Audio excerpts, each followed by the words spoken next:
If you've been anywhere near the internet lately, then you probably know that Elon Musk has purchased social media app Twitter for $44 billion, and he's been making headlines ever since.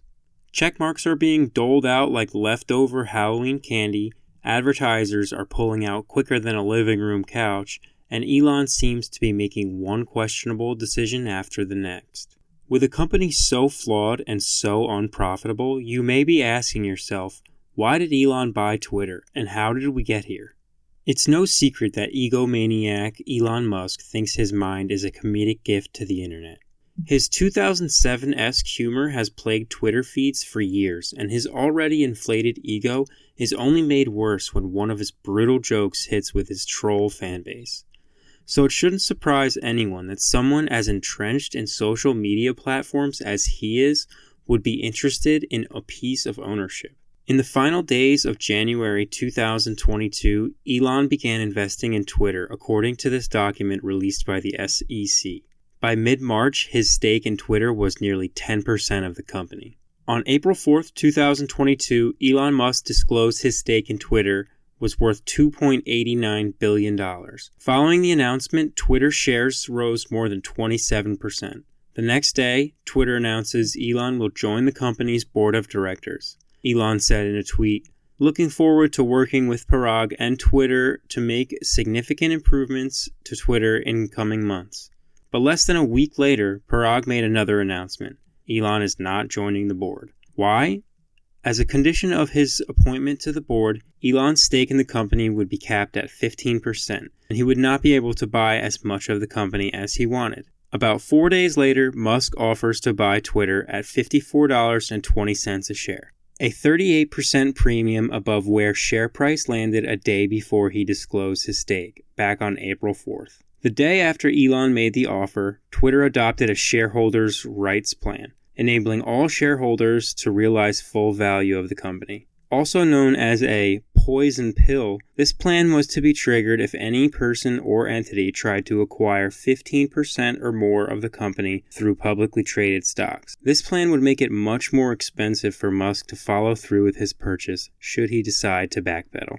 On April 21st, Elon Musk, in a securities filing, states that he has secured commitments of almost $47 billion to purchase Twitter. 4 days later, on April 25th, Twitter accepts Elon's deal at $44 billion. Over the next 3 days, Twitter and Elon finalize the deal, as Elon sells off $8.5 billion worth of Tesla stock to help fund the deal. Over the next week, Elon would go on to gain more than $7 billion in financing commitments from Oracle founder Larry Ellison, venture capital firm Sequoia, and crypto exchange Binance. In some of his pitches to investors, Elon claims he will quintuple Twitter's annual earnings to $26.4 billion by the year 2028.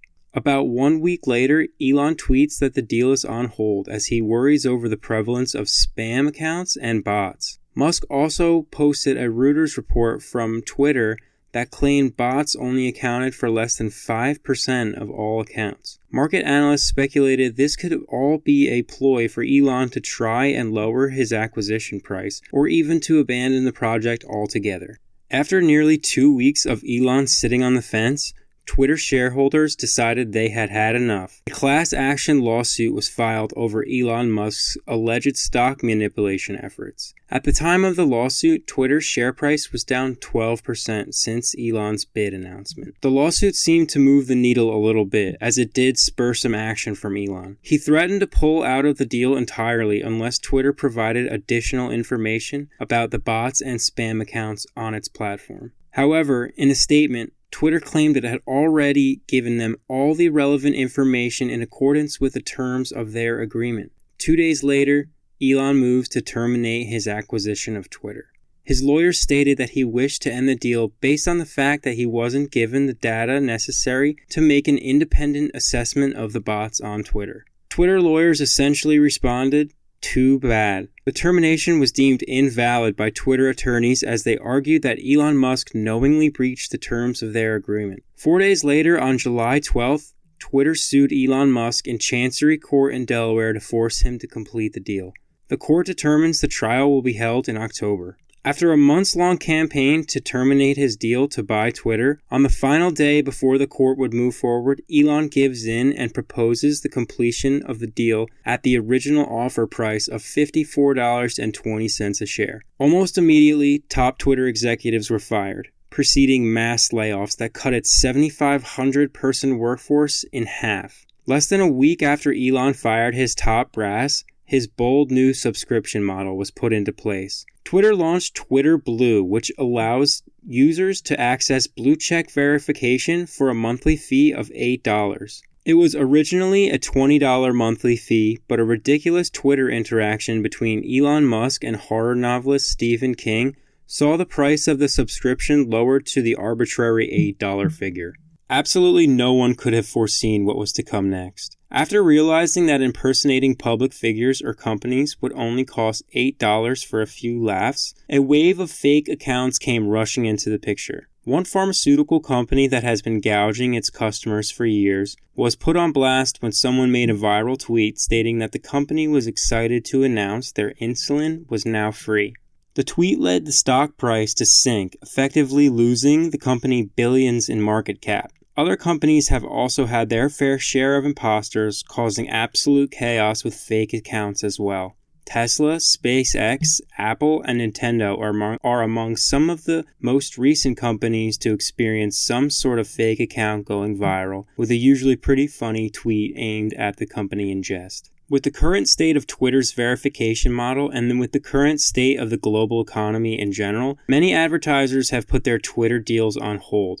The Wall Street Journal reported that General Mills, Pfizer, Audi, Volkswagen, and Mondelez International, the company that makes Oreos, stopped advertising on Twitter after Musk took over the company. Multiple reports have also stated that companies such as Ford, GM, Balenciaga, Chipotle, and even United Airlines have also suspended their advertising on Twitter. Elon's response to his own tearing down of Twitter as we know it seems to be to just demand more and more of his staff. I'm not exactly sure what being more hardcore entails, but it sounds like Elon is just trying to find a way to save $1 any which way he can and squeeze every last penny out of every person he still has working for him. Each and every move he seems to make reeks more and more of desperation, which is sadly impressive when you consider he started this debacle by paying $44 billion for a company worth roughly $10, just so he could be the internet's special funny boy.